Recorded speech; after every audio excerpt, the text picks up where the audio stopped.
L'invité de Smart Impact, c'est Thomas Parouti. Bonjour. Bonjour. Heureux de vous retrouver sur ce plateau, le fondateur de l'agence Mieux, agence de conseil en communication, qui est experte de ces enjeux RSE, responsabilité sociale, sociétale et environnementale des entreprises.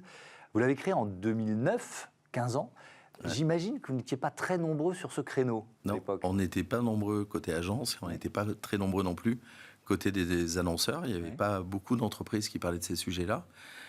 Moi, j'ai commencé à travailler sur ces problématiques à peu près en 2005-2006. J'avais lancé une grande enquête pour un de nos clients sur la gestion de flotte et les enjeux de développement durable. Et ça avait passionné tout le monde. Ça avait passionné les équipes de mon client. Ça avait passionné mon équipe. Et on avait eu plein de retours. Et c'était une sorte d'effervescence. Et tout le monde se disait, tiens, on peut faire du business peut-être autrement. Et donc, du coup, je me suis dit, en 2009, il faut absolument qu'il y ait une agence experte sur ces sujets-là.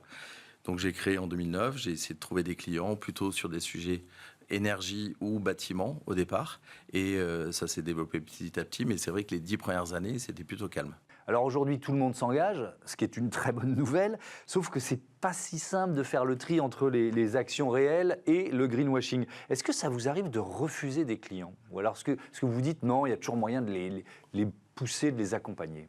Alors, par principe, on essaie de travailler avec tout le monde, avec tous les secteurs. Et ce qui est intéressant quand on est du côté conseil, c'est qu'on voit certains secteurs arriver. On a vu le luxe arriver il y a 3-4 ans. On a vu la pharma arriver il y a 2 ans à peu près. Voilà. Aujourd'hui, il y a un sujet sur le textile, prêt-à-porter, qui vit une vraie crise et qui se dit, tiens, est-ce que je ne peux pas shifter, me repositionner? Donc, on voit de plus en plus de secteurs. Et globalement, aujourd'hui, tous les secteurs d'activité sont engagés. Évidemment, traditionnellement, il y a l'immobilier, il y a l'énergie, la mobilité, des sujets comme ça. Mais là, on voit à peu près tous les secteurs qui y vont. Mais je vous pose la question parce que la pub a parfois, et je ne dis pas que c'est certainement moins vrai aujourd'hui, mais a parfois été l'outil du greenwashing. Clairement. Et globalement, j'ai envie de dire que tous ceux qui ont raconté des histoires depuis 70 ans, on a quand même créé une culture qui est une culture de la consommation. Quand on parle de notre société, c'est qu'est-ce que tu fais ce week-end? Je vais aller chez Westfield acheter un truc. Tu as besoin de quelque chose? Non, mais je vais bien trouver un truc à acheter. Donc en fait, la volonté de chacun, c'est d'aller acheter. Donc, et pour revenir sur la question du renoncement, alors oui, on renonce à des clients. Soit parce qu'ils ne peuvent pas changer. Voilà, je fabrique des OGM et je fabriquerai encore des OGM dans 10 ans. Mais il y a d'autres clients qui nous posent des questions où on voit bien que ce n'est pas leur enjeu principal. Style la recyclabilité du packaging, alors qu'en fait, il y a un problème en amont sur les relations avec le monde agricole, par exemple. Donc, on refuse des clients comme ça. Ou alors, on refuse des clients qui ont un éléphant dans la pièce. Voilà. Je suis une entreprise de BTP. J'ai un projet qui est devenu une ZAD et je veux faire une communication sur la marque employeur parce que j'ai du mal à recruter. Ben oui, évidemment. Et donc, est-ce que je peux faire une communication de marque employeur? Ben là, on leur dit non, c'est pas possible. Il faut d'abord traiter ce problème-là qui est le problème premier et essentiel. Et alors, ce qui est intéressant, Thomas Parouti, c'est que ça va finalement au-delà de la communication. C'est-à-dire que vous finissez par rentrer un peu dans le modèle des entreprises que vous accompagnez et peut-être même de les inciter à le faire évoluer, ce modèle? Tout à fait. Ce qu'on essaie, par exemple, là, en ce moment, on est en train de faire une mission qui est la création d'un éco-score pour un industriel. Donc, on va regarder quels sont les éléments qui font la durabilité du produit et quelle est l'importance de chaque critère. On va pondérer chaque critère, etc. On arrive avec un éco-score à la fin. Une note de 0 à 100, on coupe en 5 tranches A, B, C, D, E. Et en fait, les directeurs marketing qui ont des produits D et E, en fait, ils voient bien qu'il y a un problème et ils vont transformer leurs produits. Ils vont innover pour décarboner, par exemple, certains produits parce qu'ils ont 5% de leur chiffre d'affaires qui fait 20% de leur GES. Donc ça, il faut vite arrêter. Voilà. C'est aussi l'exemple assez connu maintenant de Mustela qui a dit on arrête les lingettes en 2027 parce qu'il y a un problème de recyclabilité.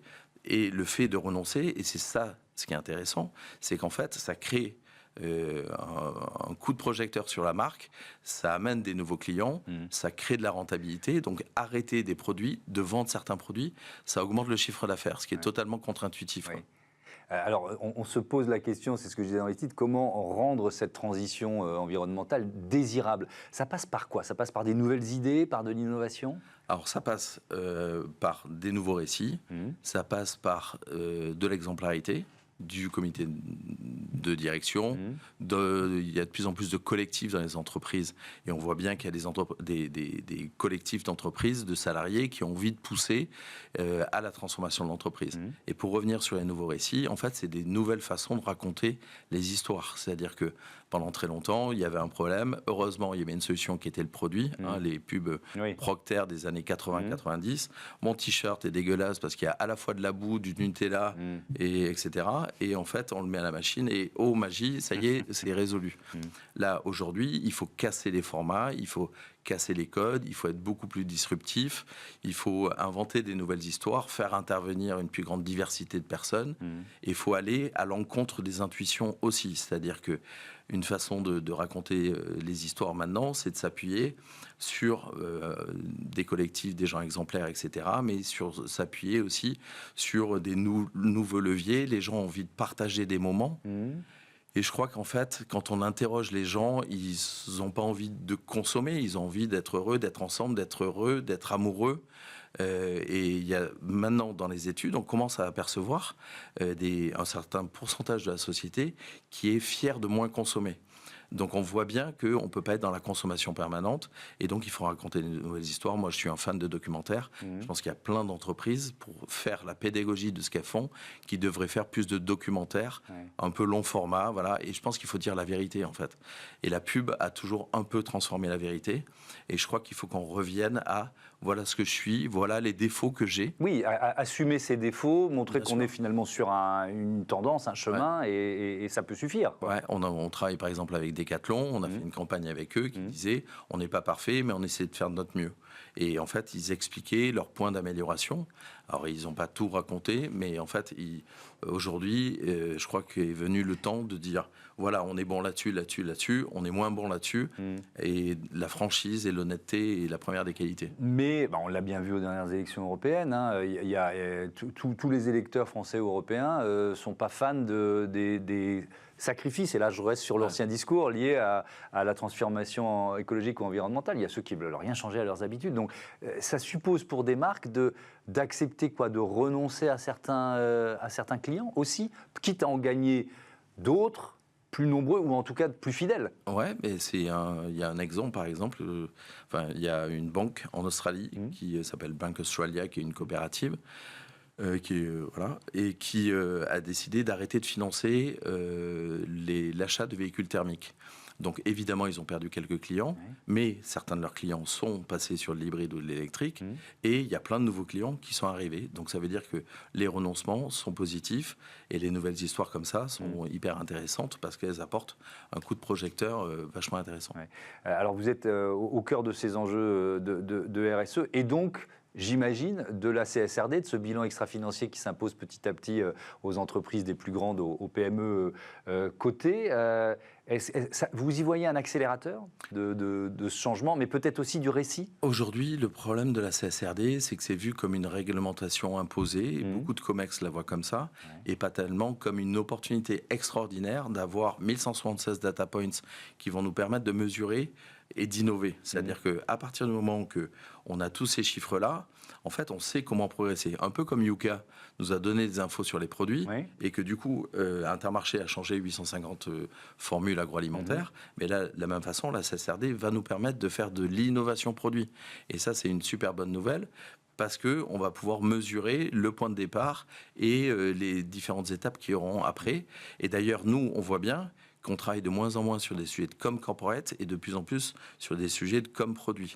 Là, récemment, on a lancé un produit Saforel, qui est un produit d'hygiène, qui était au départ en plastique avec beaucoup d'eau et un peu de formule magique. Et petit à petit, ils sont passés sur une gourde en alu qu'on peut garder 10 ans, avec un peu de formule magique qu'on met dans la gourde, on met de l'eau du robinet, et du coup, ça évite de déplacer du plastique et de l'eau, et tout le monde est content. Donc, il y a de plus en plus d'innovation produit, et donc de com produit, et ça, c'est quand même la bonne nouvelle, c'est qu'on est vraiment sur le dur, sur le modèle d'affaires. Il va falloir faire des lancements comme ça fréquemment, et c'est comme ça qu'on va réussir à transformer petit à petit. On ne réussira pas tout le temps, mais c'est ces lancements qui vont permettre de changer un peu le business.